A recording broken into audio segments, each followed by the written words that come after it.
when they got up. And then oh yeah, my husband left me when I was pregnant with Ann. I was pregnant with Ann when he left.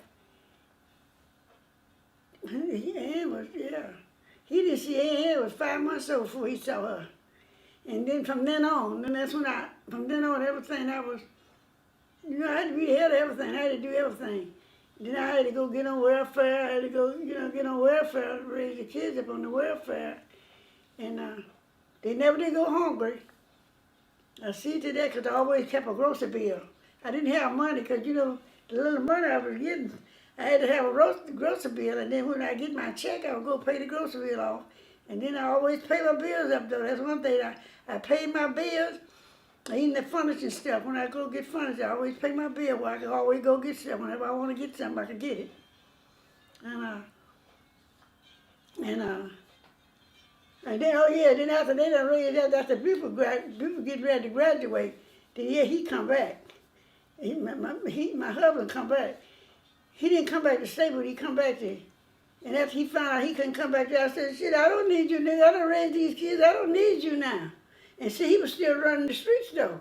He was still running the streets and going with women. He didn't know I knew that. Because his aunt told me that the way he come up there, the woman he was staying with, gave him the fare to come up there to see his kid. He didn't know I knew all that. And she called and told me about it. And about how he was running the streets and drinking. So he gonna come up there and after I told her, I said, well, honey, you ain't got no job, and now where you gonna come back here and mess up things? I said, I'll get a check every month for these kids. You can't come back and mess up nothing now. And he didn't know I already knew what was going on down there. And then, he left and then he even stayed to see people graduate. I was looking for him, and they said, and brother said, honey, that nigga left this morning. I said, you mean he didn't even stay there? Now, people were going to graduate that Thursday, and he left that Wednesday. He didn't even stay to see people graduate. People didn't know that, though, but June knew it. June couldn't stand him. And, after he was running the streets, he was ripping and running the streets down there. So, and I told the kids, I said, you know what? I said, he drinking and going on. I said, if he died, the first thing he going to be looking for y'all abuse out juice. He said, I got mad at June when he said it. I said, he gonna be looking for y'all to help pay. If he said help me, June said, I ain't gonna pay nothing. So I'll tell him to dig a hole and put him in there bubble. I got mad when he said it. That hurt me so bad when he said it. He said, well, if he do, I just tell him to dig a hole and put him down in the ground, upside down, with his head down, cover him up. And I said, Jimmy, you don't mean that. He said, well, what are we going to go bury him for? He ain't did nothing for us. So but people didn't feel like that. In fact, people knew about, June, the oldest boy, knew more about what he was doing than they did. Because a whole lot of stuff I didn't even tell my kids. Sometimes I used to lie to them and tell them that their daddy sent them some money. He would be there send them nothing. Because I didn't want him to grow up hating him, Right. But at the end, though, he changed and got saved. He got saved and sanctified before he died. He married again, though. But I didn't sign no divorce. And so, yeah, honey, I raised them kids by myself. I did all that myself. Sure did. And I did hair when Beuben and them went to college. Then I did hair every day. On the day I didn't do hair, and that was on Thursday. I did hair from Monday to every day through the week. And then on Saturdays, now Monday morning, I run around there to the bank and send them a little money. The little money I be that made, I sent it to Annie B from them when they was in college. And he didn't sit down, he didn't help them do nothing. He didn't do nothing for them. Yeah, I raised them kids all by myself. Sure did. Who is Lily B. Norris? Huh? Who is Lily B. Norris? How would you describe yourself? Huh? How would you describe yourself, Granny? Like, who are you? Like, how would you describe yourself? Like, who is Lily B. Norris? A strong woman, a strong wicked woman. And a Christian lady at that. Believe in Jesus Christ. If it wasn't for him, I wouldn't be where I'm at now.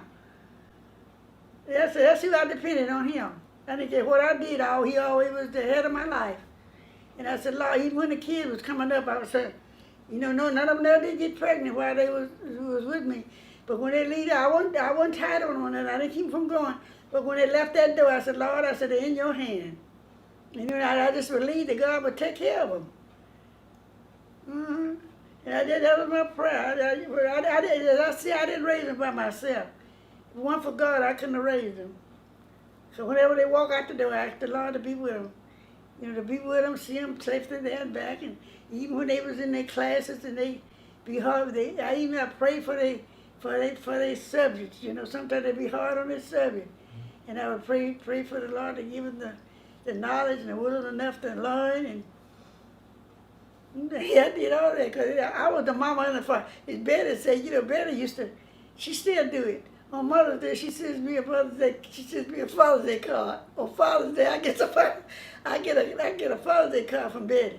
Because she said I was the mother and the father, which I was.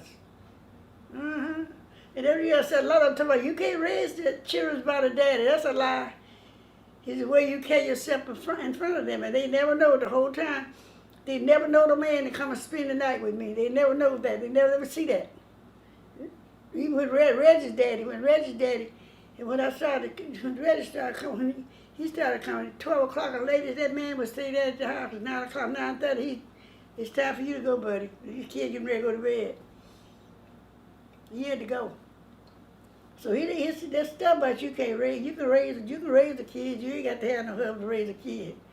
But you got to have God. Yeah, Jesus, as long as you got Christ in your life, you can do anything. Sure the truth. I just want to begin by thanking my great-grandmother for this awesome video, and I hope that you were able to acknowledge the things that she's been through, and also thanks to my cousin Jay for being able to use his equipment, come out here and help me record this video. Thank you. Okay. Love you. Love you, Granny. Love you too.